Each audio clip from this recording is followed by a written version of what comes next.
Hello students, कैसे आप सभी। आई होप अच्छे होंगे और अपनी प्रिपरेशन कर रहे होंगे। बच्चों, आज की इस वीडियो की शुरुआत हम करते हैं एक एग्जांपल से। अगर एक किसी क्लासरूम में कुछ स्टूडेंट्स बैठे हैं और उनमें से किसी एक स्टूडेंट से मैंने क्वेश्चन पूछा कि आप ए से बी का डिस्टेंस कवर करते हो 30 किलोमीटर पर आवर के स्पीड से और वापस बी से ए तक आते हो 20 किलोमीटर पर आवर के स्पीड से, तो आपकी इस पूरे इंटायर जर्नी में एवरेज स्पीड क्या रही होगी। वही स्टूडेंट कहेगा 25 किलोमीटर पर आवर। और वही क्यों, अगर ये क्वेश्चन पूरे क्लासरूम से पूछा जाए तो मोस्टली स्टूडेंट का आंसर यही होगा 25 किलोमीटर पर आवर। कुछ स्टूडेंट्स का आंसर 24 किलोमीटर पर आवर भी आएगा और कुछ स्टूडेंट्स ऐसे होंगे जो कुछ आंसर नहीं देंगे, वो वेट करेंगे, जो होगा देखा जाएगा। अब जिस भी स्टूडेंट ने 25 किलोमीटर पर आवर बताया एवरेज, उसने 30 + 20 डिवाइडेड बाई 2 करके बताया। 30 + 20 डिवाइडेड बाई 2 की मीनिंग क्या है? अर्थमेटिक मीन उसने लगाया। लेकिन बच्चों जरा समझो, मैंने क्या इस क्वेश्चन में अर्थमेटिक मीन पूछा है? नहीं, मैंने तो अर्थमेटिक मीन का नाम भी नहीं लिया। तो फिर उसे कैसे पता चला कि अर्थमेटिक मीन का ही फार्मूला लगाना है? उसने 30 + 20 डिवाइडेड बाई 2 यही सोचकर तो लगाया, अर्थमेटिक मीन हमें कैलकुलेट करना है। और बच्चों वही स्टूडेंट क्यों, पूरे क्लासरूम के स्टूडेंट को ही हम एग्जांपल में क्यों लें, नॉर्मल केस में अगर कहीं भी किसी भी क्वेश्चन से रिलेटेड मीन की बात होती है तो हम मेंटली अपने आप को प्रिपेयर कर लेते हैं अर्थमेटिक मीन। जबकि मीन कैलकुलेट करने के लिए तो और भी मेथड्स हैं। अर्थमेटिक मीन है, वेटेड मीन है, ज्योमेट्रिक मीन है, हार्मोनिक मीन है, कंबाइन मीन है। तो ये कैसे हमारे समझ में आया कि हमें अर्थमेटिक मीन ही लगाना है? एक टॉपिक सीखते हैं कि कब और किस केस में हमें मीन का कौन सा फार्मूला लगाना चाहिए, क्योंकि अगर यह हमारे समझ में आ गया तो शायद इस क्वेश्चन के सॉल्यूशन को या इससे रिलेटेड और किसी दूसरे क्वेश्चन के सॉल्यूशन को देने में हमें कभी कोई प्रॉब्लम नहीं आएगी। तो हम पहले इन सभी स्टेटमेंट्स को डिफाइन कर लेते हैं कि कब और किस स्टेटमेंट के केस में मीन का कौन सा फार्मूला लगाना चाहिए। पहले हम बात करते हैं अर्थमेटिक मीन की ही। अगर किसी क्वेश्चन में डायरेक्ट ऑब्जर्वेशंस दिए जाए या ऑब्जेक्ट्स की इक्वल इंपॉर्टेंस दी जाए, इक्वल वेट्स दिए जाएं, वहां आपको अर्थमेटिक मीन लगा देना चाहिए। एग्जांपल से क्लियर करते हैं। डायरेक्ट ऑब्जर्वेशंस की मीनिंग 10 न्यूमेरिक वैल्यूज आपको दे दिए जाए, इसमें कहा गया इनका मीन फाइंड करो, अर्थमेटिक मीन आप लगा दो। एक किसी क्लासरूम में मान लो कुछ स्टूडेंट्स किसी एक सब्जेक्ट में टेस्ट दे रहे हैं, उन सभी स्टूडेंट्स के मार्क्स आ गए, उनका एवरेज कैलकुलेट करना है, आप अर्थमेटिक मीन लगा दो। एक किसी क्लासरूम में फर्स्ट 10 स्टूडेंट्स के हाइट्स को हमने कंसीडर किया, अगर उनका एवरेज हाइट हमसे कैलकुलेट करने के लिए कहा गया हो तो उनका मिले, उनमें अर्थमेटिक मीन का फार्मूला लगा दो। बात ठीक। ये वर्ड है डायरेक्ट ऑब्जर्वेशंस का एक्सप्लेनेशन। बात करते हैं इक्वल इंपॉर्टेंस की। मान लो एक किसी दूसरे एग्जांपल में 3 स्टूडेंट्स हैं एबीसी, ये एक दूसरा एग्जांपल है, अभी मैं इसको कनेक्ट करूंगा। इक्वल इंपॉर्टेंस वर्ड की मीनिंग क्या है वो इस एग्जांपल से क्लियर हो जाएगा।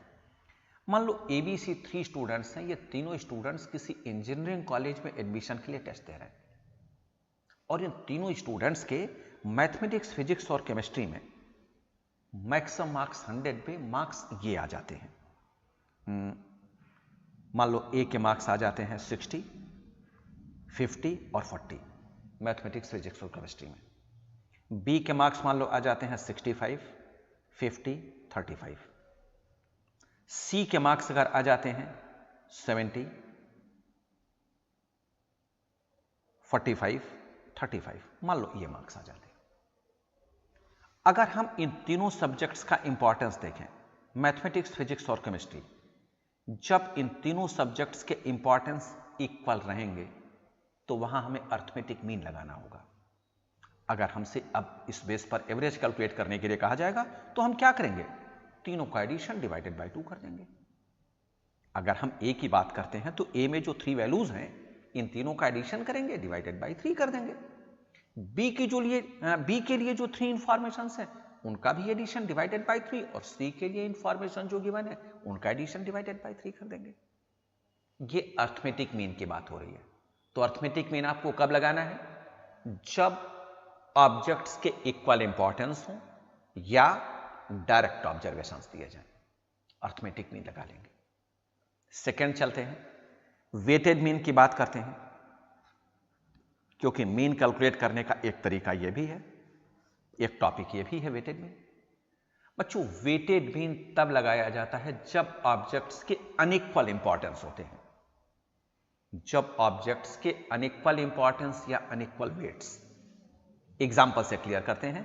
अगर ये एबीसी का ही एग्जाम्पल है 3 स्टूडेंट्स का, मैथमेटिक्स, फिजिक्स और केमिस्ट्री में जब इनके इंपॉर्टेंस इक्वल हैं तब आपको लगाना चाहिए अर्थमेटिक मीन। जब इनके इंपॉर्टेंस अनइक्वल हो जाएंगे तो आपको लगाना चाहिए वेटेड मीन। ये डिफरेंस है अर्थमेटिक मीन और वेटेड मीन में। और वेटेड मीन केवल इसी एक स्टेटमेंट के बेस पर डिफाइन किया जाता है। जब ऑब्जेक्ट्स के अनइक्वल इंपॉर्टेंस तो वहां वेटेड मीन लगा दोगे। 3 to 1 weighted mean, 3 3 3 arithmetic mean, क्योंकि इक्वल इंपॉर्टेंस हो गए। 2 2 2 arithmetic mean, 2 2 1 weighted mean, 1 2 3 weighted mean. जो कैसे कैलकुलेट किया जाएगा वो हम आगे देखेंगे, लेकिन अभी मैं केवल आपको डिफरेंस बता रहा हूं। तो अर्थमेटिक मीन डायरेक्ट ऑब्जर्वेशंस या equal importance, weighted mean in case of unequal importance. आगे चलते हैं, ज्योमेट्रिक मीन। बच्चों, ज्योमेट्रिक मीन उस केस में यूज किया जाता है, उस केस में कैलकुलेट करने के लिए यूज किया जाता है जब मिडिल ऑब्जर्वेशंस की एवरेज को कैलकुलेट करने के लिए कहा जाए या एवरेज का रेशियो फाइंड करने के लिए कहा जाए। जैसे मान लो फर्स्ट रो में कुछ स्टूडेंट्स दिए गए, फर्स्ट रो में कुछ स्टूडेंट्स बैठे हैं, उसमें सारे स्टूडेंट्स किसी एक एग्जाम के लिए 4 सब्जेक्ट्स में टेस्ट दे रहे हैं। सारे स्टूडेंट्स 4 सब्जेक्ट्स में टेस्ट दे रहे हैं।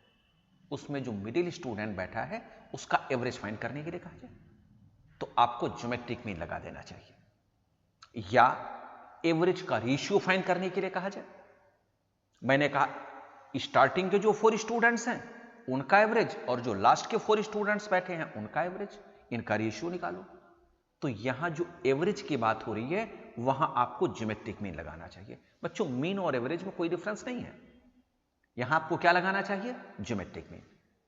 तो मिडिल ऑब्जर्वेशंस का एवरेज फाइंड करने के लिए कहा जाए या एवरेज का रेशियो फाइंड करने के लिए कहा जाए, यहां आपको ज्योमेट्रिक मीन लगा देना चाहिए।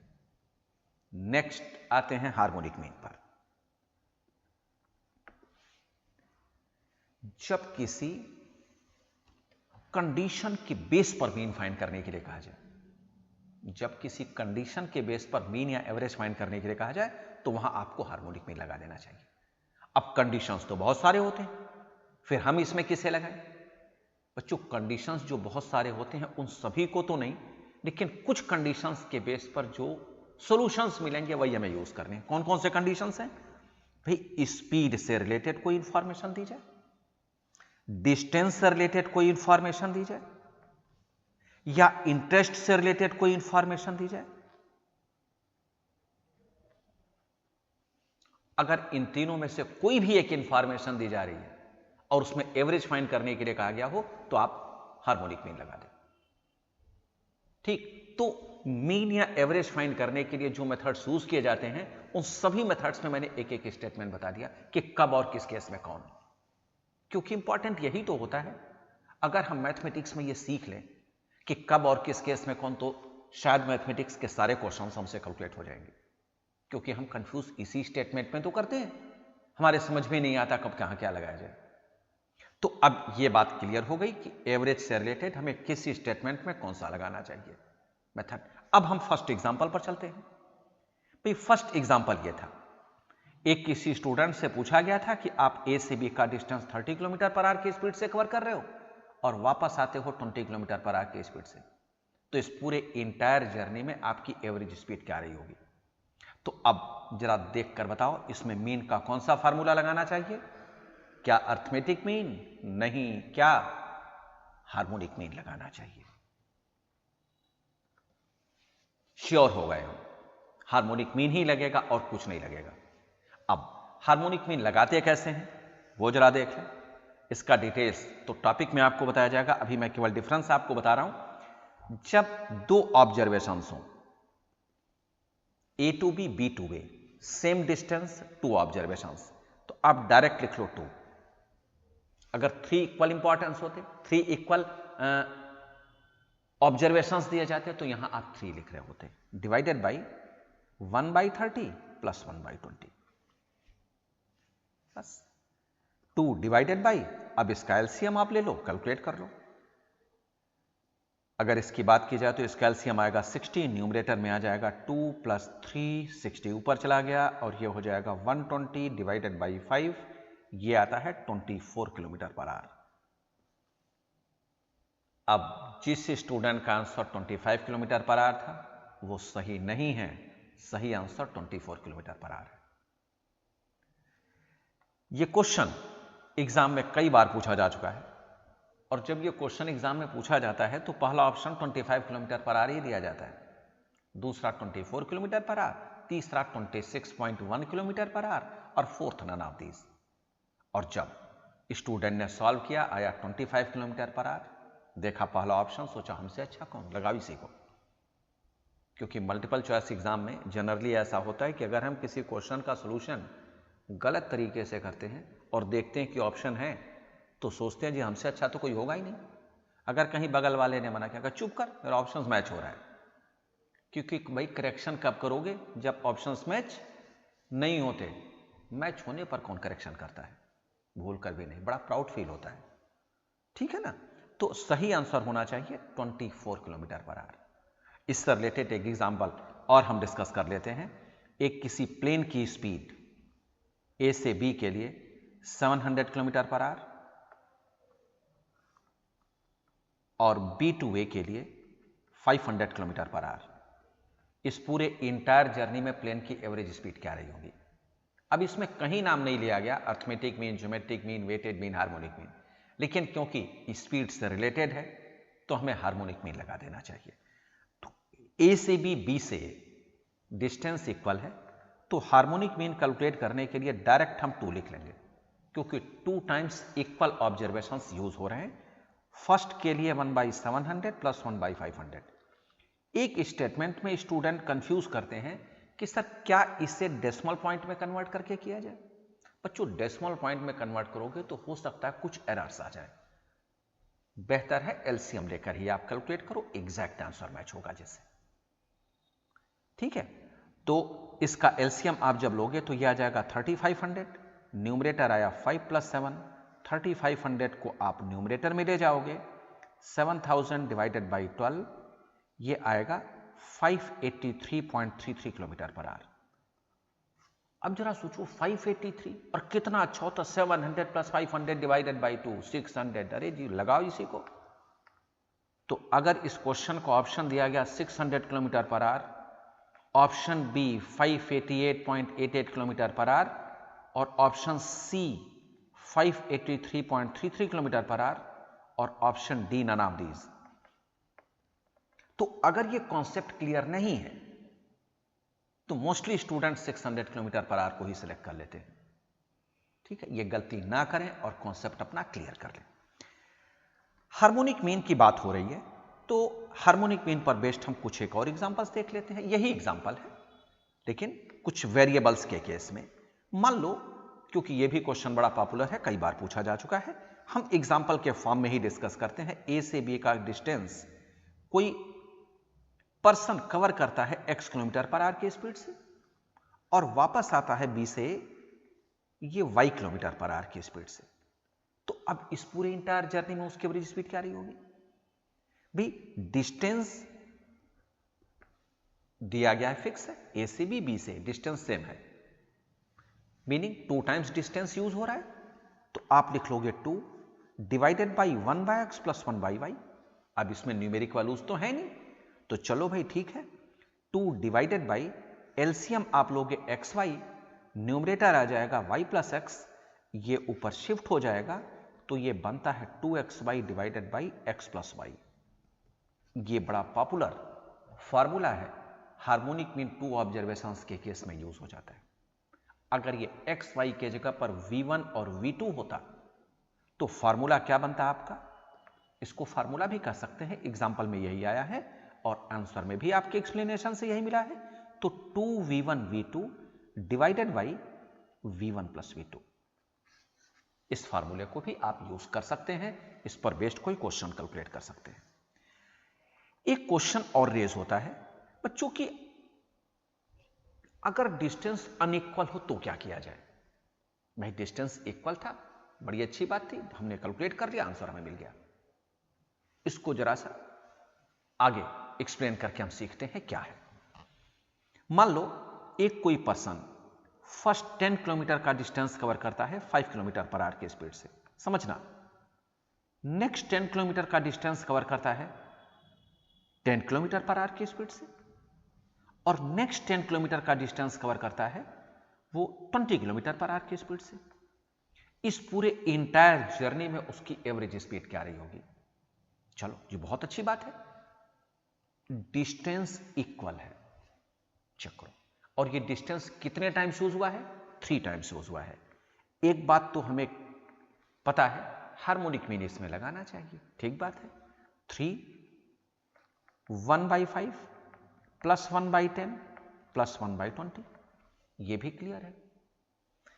हम ये जानते हैं एलसीएम लेकर सॉल्व करना चाहिए, तो एलसीएम ले लिया भाई, 20 आ गया, और न्यूमरेटर में 4 + 2 + 1, 20 को ऊपर शिफ्ट कर दिया, 60 डिवाइडेड बाई 7। अब 60 डिवाइडेड बाई 7 से जो भी वैल्यू बच्चों आ जाए वही किलोमीटर पर आवर स्पीड आपकी एवरेज मान ली जाएगी, ठीक है। लेकिन जैसा मैंने कहा कि मान लो ये डिस्टेंस अनइक्वल हो जाए तो क्या करेंगे? मान लो दूसरे किसी एग्जाम्पल में कहा जाए एक कोई पर्सन फर्स्ट 10 किलोमीटर का डिस्टेंस कवर करता है 5 किलोमीटर पर आवर की स्पीड से, नेक्स्ट 20 किलोमीटर का डिस्टेंस कवर करता है 10 किलोमीटर पर आवर की स्पीड से, और नेक्स्ट 30 किलोमीटर का डिस्टेंस कवर करता है 15 किलोमीटर पर आवर की स्पीड से। तो अब इस पूरे इंटायर जर्नी में उस पर्सन की एवरेज स्पीड क्या रही होगी? क्लियर करो। पहले वाले एग्जांपल में डिस्टेंस इक्वल दिया गया था, हमने डायरेक्ट 3 लिख लिया था। अब ये तो हम श्योर हैं हार्मोनिक मीन ही कैलकुलेट करेंगे, लेकिन अब उस डिस्टेंस को आपको मेंशन करना होगा जो अनइक्वल डिस्टेंस इस क्वेश्चन की इंफॉर्मेशन में गिवन है। तो क्या करोगे? 10 + 20 + 30, ये हमें ध्यान रखना होगा। 10 + 20 + 30 क्योंकि डिस्टेंस अनइक्वल है, और फर्स्ट 10 5 किलोमीटर पर आवर की स्पीड से, तो 10/5 आपको करना है, plus next 20 10 kilometre per our की स्पीड से, plus next 30 15 kilometre per our की स्पीड से। और अब 10 + 20 + 30 ये 60 हुआ, डिवाइडेड बाई 5 2 * 10, 10 2 * 20 और 15 2 * 30। कोई जरूरी नहीं है कि हमेशा ये इसी फॉर्म में मिले, अगर नहीं मिलता है तो हम एलसीएम लेकर इस क्वेश्चन को कैलकुलेट करेंगे, लेकिन क्योंकि डायरेक्ट ये डिविजिबल है तो हमने डायरेक्ट लिख लिया 2 + 2 + 2, तो 60 डिवाइडेड बाई 6 ये आ जाएगा 10 किलोमीटर पर आवर। तो ये हमें समझना होगा कि डिस्टेंस अनइक्वल अगर हो तो हम कैसे कैलकुलेट करें, डिस्टेंस इक्वल हो तो कैसे कैलकुलेट करें। एएम, जीएम, एचएम और वेटेड मीन, मीन कैलकुलेट करने के ये 4 मेथड्स आपको बताए गए। बच्चों वेटेड मीन कोई टॉपिक नहीं है। वेटेड मीन की जरूरत क्यों पड़ गई? क्योंकि सारे क्वेश्चंस अर्थमेटिक मीन से सॉल्व नहीं हो पाते। अब मैं ये क्यों कह रहा हूं, जरा इसे हम समझ लेते हैं। जब स्टैट्स में कोई टॉपिक हम पढ़ते हैं तो उस टॉपिक को हम तीनों सीरीज में पढ़ते हैं, individual, discrete and continuous series. Weighted mean को तीनों सीरीज में नहीं पढ़ते हैं। अर्थमेटिक मीन से सारे क्वेश्चंस कैलकुलेट नहीं हो पाते, इसलिए वेटेड मीन की जरूरत पड़ गई। जैसे 12th प्लेयर्स होते हैं ना, 11 प्लेयर्स तो क्रिकेट टीम में मान लो खेल रहे हैं, फील्ड में है, एक प्लेयर मान लो रेस्ट करना चाहता है या उसको कुछ चोट लग गई तो वो चला गया पेविलियन में, दूसरा 12th प्लेयर आ जाता है, 12th प्लेयर उसके जगह पर खेलता है। तो ये वेटेड मीन भी उसी तरह से है। खेलने वाले 11 प्लेयर्स ही हैं, लेकिन वो एक एडिशनल बैठा हुआ, जब जरूरत पड़ेगी आ जाएगा। सिमिलरली अर्थमेटिक मीन के जब सारे क्वेश्चंस अर्थमेटिक मीन के ही फार्मूले से सॉल्व नहीं हो पाते, तो हमें वेटेड मीन की जरूरत पड़ जाती है कहीं कहीं, हर एक में नहीं, कहीं कहीं जरूरत पड़ जाती है। हम इसको सीखेंगे। तो जो टॉपिक्स की अगर बात हो तो केवल एएम, जीएम और एचएम की ही जरूरत पड़ती है। ये 3 टॉपिक्स हैं इंडिपेंडेंट, तीनों सीरीज में कैलकुलेट होने वाले। तो बच्चों एएम, जीएम, एचएम में रिलेशंस क्या होते हैं? बड़ा इंपॉर्टेंट टॉपिक है, कई बार एग्जाम में पूछा जा चुका है। रिलेशंस बिटवीन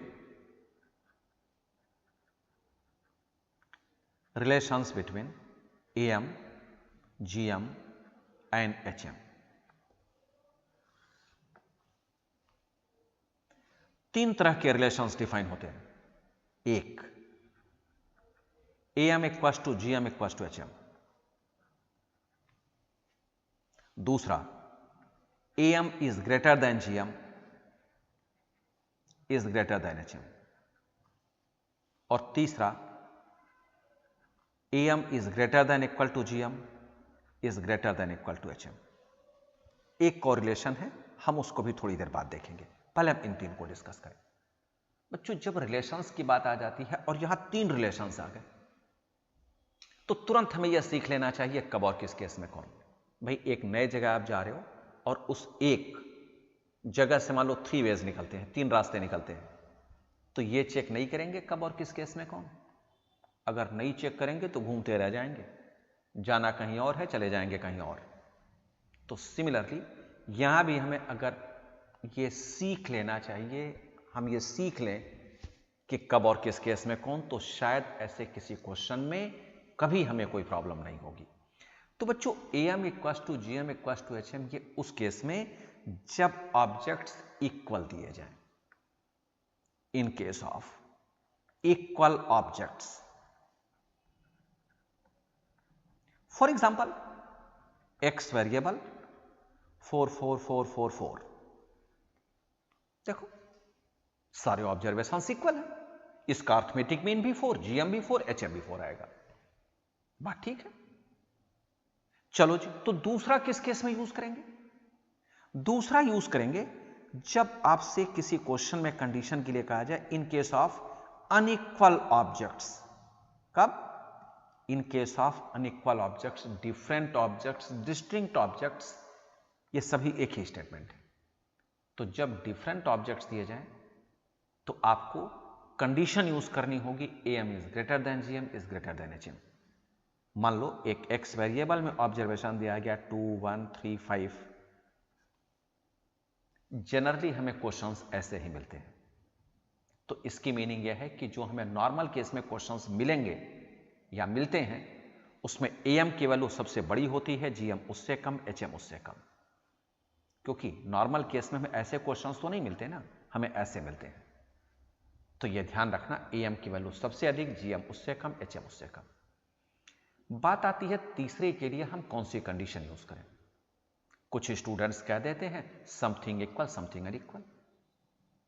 अरे भाई समथिंग इक्वल समथिंग अनइक्वल ये कौन सा स्टेटमेंट है? Greater than equal to. अच्छा, अगर मैं आपसे क्वेश्चन पूछना चाहूं तो मैं क्वेश्चन कितने तरह से पूछ सकता हूं? एक, find the relationship between AM, GM and HM. दूसरा, in case of equal objects find the relationship between AM, GM and HM. तीसरा, in case of unequal objects find the relationship between AM, GM and HM. मैं question आपसे केवल 3 तरह से पूछ सकता हूं, इससे अधिक तो पूछा ही नहीं जा सकता। पहला क्या मैंने कहा? Find the relationship between AM, GM and HM। दूसरा, in case of equal objects. तीसरा, in case of unequal objects. हमने सेकेंड और थर्ड में कंडीशन यूज किया, इक्वल अनइक्वल। पहले में यूज किया था क्या यूज किया था? Find the relations between AM, GM and HM.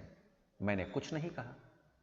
अगर मैं कुछ नहीं कहता हूं, इसकी मीनिंग ऑब्जेक्ट्स इक्वल भी हो सकते हैं, अनइक्वल भी हो सकते हैं। तो इसकी मीनिंग जब बिना किसी कंडीशन के एएम, जीएम, एचएम में रिलेशंस पूछे जाएं तो तीसरी कंडीशन हमें यूज कर लेनी चाहिए। कौन सी है condition? AM is greater than equal to GM is greater than equal to HM. अब लर्न कैसे किया जाए, क्या लिखकर लर्न करें? बड़ा सिंपल सा स्टेटमेंट है, विदाउट कंडीशन। जब आपसे बिना किसी कंडीशन के रिलेशन से पूछ लिया जाए तो उस केस में हमें यह लगाना चाहिए। लास्ट हमने एक यूज किया AMGMHM में रिलेशंस तो हो गए बच्चों। AMGMHM में कोई भी अगर 2 दे दिया जाए तो तीसरा भी उससे कैलकुलेट किया जा सकता है। क्योंकि बात रिलेशंस की हो रही है तो हमने सोचा इसे भी यूज कर लिया जाए। और वो फॉर्मूला है GM square equals to AM into HM। कहीं भी आपको कभी भी अगर कोई भी 2 मीन की इंफॉर्मेशन दे दी जाए AMGMHM में तो तीसरा आप इस फॉर्मूले से कैलकुलेट कर सकते हो।